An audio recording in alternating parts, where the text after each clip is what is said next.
So why do we use the DiSC? We've been using it for over 20 years with hundreds and hundreds of companies and thousands, probably tens of thousands of clients. And the reason we use DiSC for helping people become better leaders and better communicators is that it gives you an opportunity to understand what makes you tick, how you show up in your work environment, how you can communicate better, how you can inspire and motivate other people to be better leaders and better communicators themselves. It supports teams to work functionally and effectively together. It's easy to use, it's very affordable, and it has the most profound, on-the-ground, concrete, applicable results. So in the DiSC model, we have 4 different styles. We have dominance, influence, steadiness, and conscientiousness, and we're going to call them D, I, S, and C. I want to take a look at the first 2. The first 2 are actually the most extroverted of the styles, or the most assertive, I would say, of the styles. The first one is dominance. Now, a dominance style person, what you're going to see in dominance, you're going to see very driven, very action-oriented. This is a person that's really focused on results, so really wants to make something happen. They live with this sense of urgency.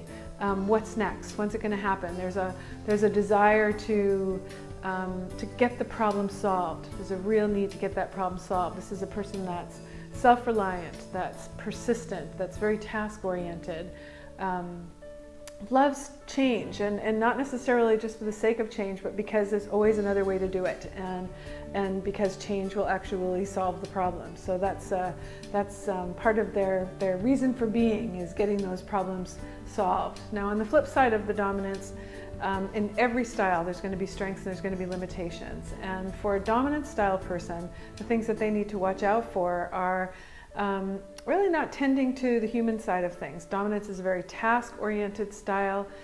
They can become impatient with others. They can become impatient with some of the human aspects of needing to get things done. They can seem like they're not very concerned when really in a stressed out dominant mode, it can look like just leaving a wake of people behind them, really not really tending to the needs of those people. So a steamrolling kind of dynamic. The influence style is another very assertive style, but where dominance is very task-oriented, influence is very people-oriented. And they're people-oriented in the sense of how can I get things done, because that's still part of their goal, but through other people. So they're very concerned with that connection. They're very concerned with how other people are feeling and thinking. They're very persuasive in the way that they show up. Tend to show up very sociably, tend to show up very optimistic. Their view of things is very optimistic, very all about possibilities, all about what's possible here, what could happen here. So their form of problem solving is a very optimistic possibilities kind of dynamic. Now, the flip side, or the pitfalls, the potential pitfalls for the influence style would be really needing the approval of other people. You know, if your success depends on persuading other people, then you're going to need people to like you, and so they can be really tied to that, almost to a fault. They can be a bit disorganized about things. They can get very passionate about a lot of different things, and maybe not commit or follow through as as far as they need to in order to be able to make things happen. So if the dominance and influence styles are fairly assertive and perhaps more extroverted styles, the other 2 styles, steadiness and conscientiousness, are both show up as quieter styles, a little bit more thoughtful, and probably not the styles that will blow their own horn or be the first to jump in with their ideas. So we'll look at the steadiness style. Steadiness, a high steadiness style person would be someone that's very calm, very steady. They're really very patient. They're great listeners. On a team, you'll see them as the people that are kind of the go-to people if you want to talk something through, because they're such great listeners. They're very, very supportive. And I always think of the steadiness style as the stabilizers on a team. They're the ones that, if there's going to be change or there's disruption in the organization, the steadiness ones are the ones that will make sure that, we navigate this change with steadiness, with reliability, They're very trustworthy, they're very reliable, and I think they're probably the style that needs appreciation. They need that recognition, but because they're quieter, they tend not to get it the way perhaps the influence style will. The pitfalls of the steadiness style are that they might be a little bit slower in making decisions.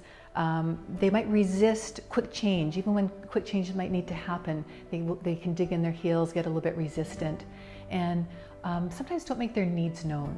So when they're feeling stressed or under pressure, they might get quiet and not as expressive as they need to be about what they need to succeed on the team.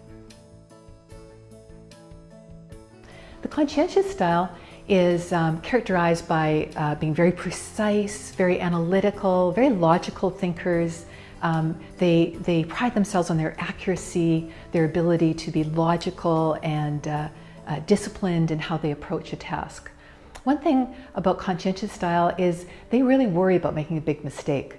They're perfectionists. They want to do it really well. So they want to get the job done, just as all the other styles do, but they want to do it right. They want to get it right. So their approach to some people might seem like it's a little bit over analytical, a little bit too cautious, maybe a little bit too anxious. They might, under pressure, seem a little bit critical or fault-finding of others. So there's some things to be aware of in the conscientious style. So here are 4 steps to make the best use of this information. The first step is know yourself. Know your strength. Know what you're good at. The second one is know your pitfalls. Know how you appear to other people when you're in conflict or under stress. The third step is grow yourself. Decide what are the areas or what are the qualities in other styles that you would like to work on and develop for yourself. And the last step, make a plan. Decide how you're going to implement growing and knowing yourself.